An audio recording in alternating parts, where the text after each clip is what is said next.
which I appreciate, and I will be right there with you. Excited about that one. As far as this one's concerned, I was really pleased with our guys' effort. I think, when you're playing a team that shoots 45 to 50% of their shots are threes, it's always a dangerous game. We were able to take away that strength. Like I've said, I really like John a lot and have a lot of respect for his team.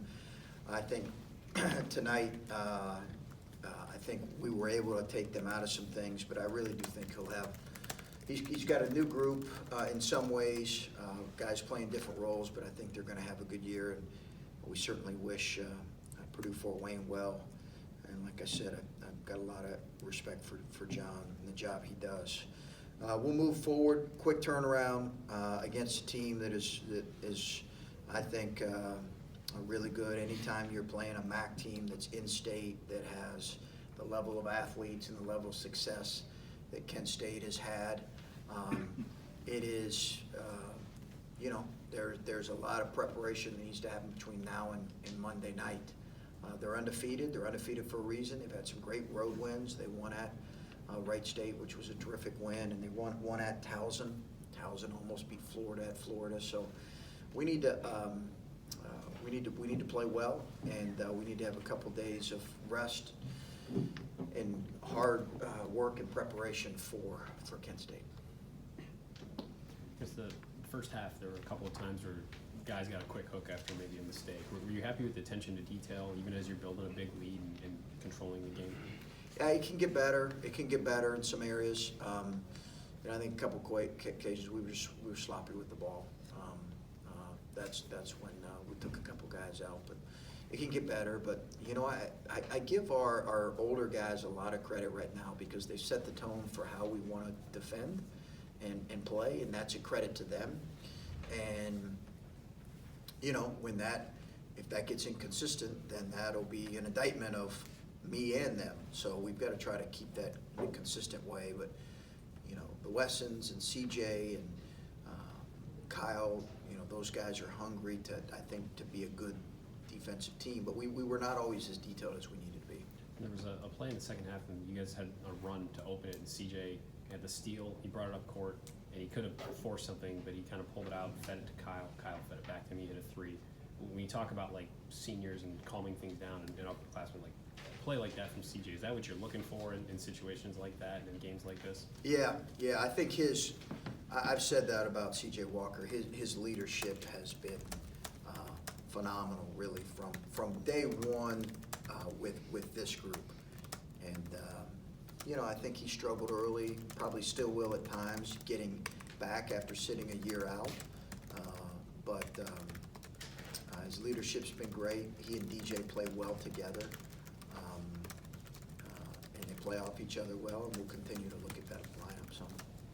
Caleb missed his first 4 threes all in the first half, and then comes out in the second half and comes out firing. I think he made 2 in the first 2 minutes, and then he made another one. Is that sort of an example of when the shot's open, no matter how he's shooting, you still want him to have confidence in that kind of shot? I do. He's a really good shooter. I don't want good shooters passing up good shots.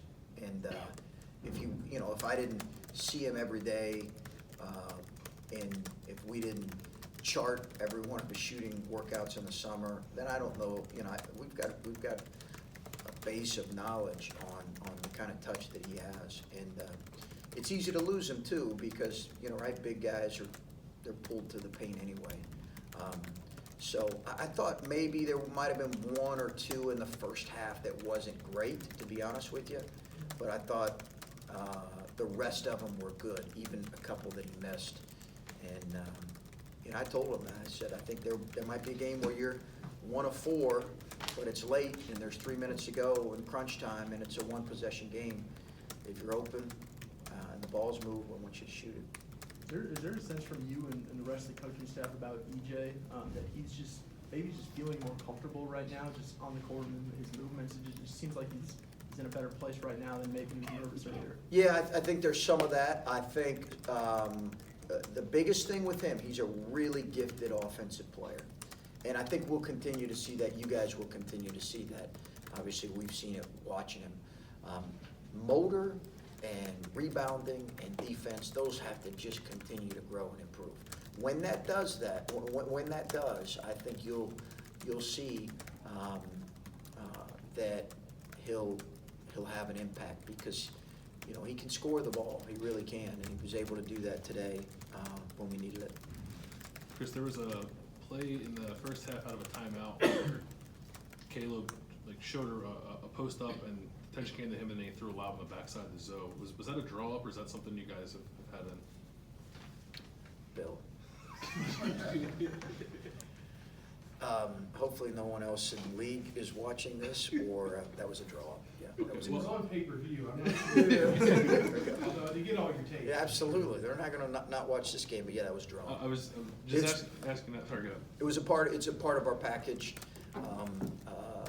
that we ran a handful of very few times last year, but it was a little bit of a different alignment because of how they ice ball screen, so we had to get into it a little bit different way. I just wanted to ask that to, I guess, to set up this. You have a young team, but I think you might have mentioned Villanova there. You drew something up, you got a dunk out of that. Just what's this team's level of doing stuff like that within the flow of a game? Maybe it's things they're not totally familiar with, or newish kind of things. Yeah. Do they pick stuff up, I don't know, any better than maybe you might anticipate it because they're so young? I think we got to get more guys picking up those kind of situations that are new to them, and or something we haven't run in a couple games. We have more, to be honest with you, right now, we probably have more situations where we don't run or don't execute the right way. It's part of having a young team, but we have more of that than we had this time last year. So our execution does have to get better. In that situation, it was really good. The Westons are really smart players. We have a lot of smart players, but when you're throwing some young guys in there, we got to get better at that. Are in these games where you go big lead early, how important is the defensive intensity, doing the right things fundamentally for you? You called timeout one time, it looks like, to talk about the defensive stuff. How much does that need to continue, even as the lead grows offensively, for you to be satisfied with a game like that? Yeah, I think I think we had some slip-ups. Two's a really good catch and shoot guy, transfer from Kansas State, has the ability to get going, and I didn't think we closed out well enough to him on a couple occasions, and that was the conversation we had in those moments. We're going to be playing in tighter games where an open catch and shoot three that has been clearly, specifically said on the scouting report, he cannot get catch and shoots threes off.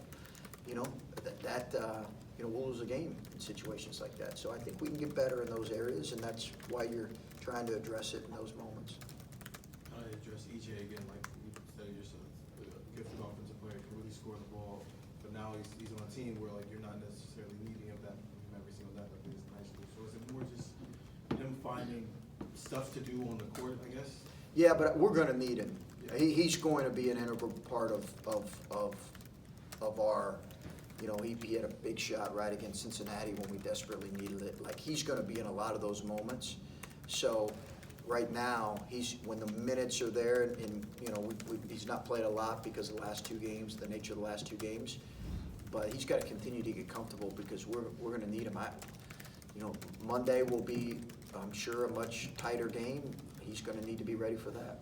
And defensively, if you've held teams under 35% shooting every single game, eventually someone's going to get shot regardless of how good you guard them. Yeah. And I guess what are you telling your team defensively to just kind of keep them engaged and understanding that eventually, regardless of what we do, there's going to be a team who can knock down shots? Yeah, I think when that happens, we got to be able to respond the right way. Teams are going to be able to. Yeah, teams are not going to shoot under 35%. Consistently. We're 5 games in. I think we've got a long ways to go. The competition, we played all of our games at home, right? So there's a perspective required in this, and what we have to do is we've just got to find a way to take from this and learn from it and move forward on Saturday, tomorrow in practice, and and prepare well for Monday. But yeah, it's not gonna remain like this. I guess along those lines, and this might change by the end of tonight, your third in defensive efficiency in the country. It's only been 5 games, like you said. Is there a point where you start, or I don't know, a point in the season where you might look at that and say like, okay, this is starting to feel like a little bit of proof of concept? I don't know if there's Yeah. like a hard number in your head even that you get to that point. Yeah, I think about it, you know, and I've talked to Ken Pomeroy about this. You know, is there a sample size that he would use and that he does use? But you know, for me, I think once we're 12 to 15 games in, and more than a handful of those games have been similar talent level, I think is when you really get to understand the potential of your team defensively. Now, I think we're committed to it on that end. I think that we have guys that have real ability on that end to move their feet and keep guys in front. I think Caleb's ability to protect the rim continues to get better and really help us. So I think we have some potential there, but 12 to 15 games and you know, 10 of those would, against similar competition, I think you can begin to form something. Aaron's played almost 8 minutes. Is he physically getting where he needs to be, or? Yeah, it's day-to-day with him. It's day-to-day with him, but it wasn't, you know, I didn't hold him out in this particular game because of injury. He's got to continue to practice and practice harder and practice with the right approach. I'm on him about that. I think he will. I love Justin. He's got a great attitude, but he's got to fight through this injury with and the recovery from it and the setback from it with the degree of toughness that's required. And I think when he does that, he's going to continue to see the dividends. He looks like a stick. Literally. Yeah, he's lost about 10 pounds. Yeah. You know, you and I lose 10 pounds, no one notices, but I shouldn't say that. If I lose 10 pounds, no one notices. You're a fine, slender man. But him, yeah, you notice right away. Sorry. How sick, limited were you tonight? So Dwayne had a fever today. DJ was throwing up, missed practice 2 days ago. CJ Walker missed practice yesterday with a hip injury that happened in practice. And, you know, Dre's still kind of getting back. So those were the guys that missed time. And any thoughts on going back to St. John and just kind of what that atmosphere was like last year and what you get out of you know, getting to play another game there? Excited about it, really excited about it. I hope, you know, as I said when I got in here, we Buckeye Nation, we got some work to do tomorrow at noon. But once that gets over, I hope that we have a great crowd. Again, we're playing a really quality opponent, and I hope we have a great crowd. It's a different venue, and that'll take some getting used to, but love playing in that environment. And please, I'm off social media, but last year when we played this, you know, I had so many of our great fans talk to me about, Coach, can we move all of our games over there? All right? So I'm off social media, but you can save those. I understand the love and the affinity for St. John Arena. I have the same. This is our home, but I understand everybody's perspective on that. We appreciate it. We wear the throwback jerseys again? I don't even know. That's probably something I should know, Adam, but I don't know. I would assume. Are you gonna bring that seat back? We'll see. Yeah, it's 1-0, so we'll see. Do you prefer the pregame playlist here or at St. John? Is there a different one you're saying? Throwback. Oh, the playlist? Yeah. The music playlist? I don't pay attention to either.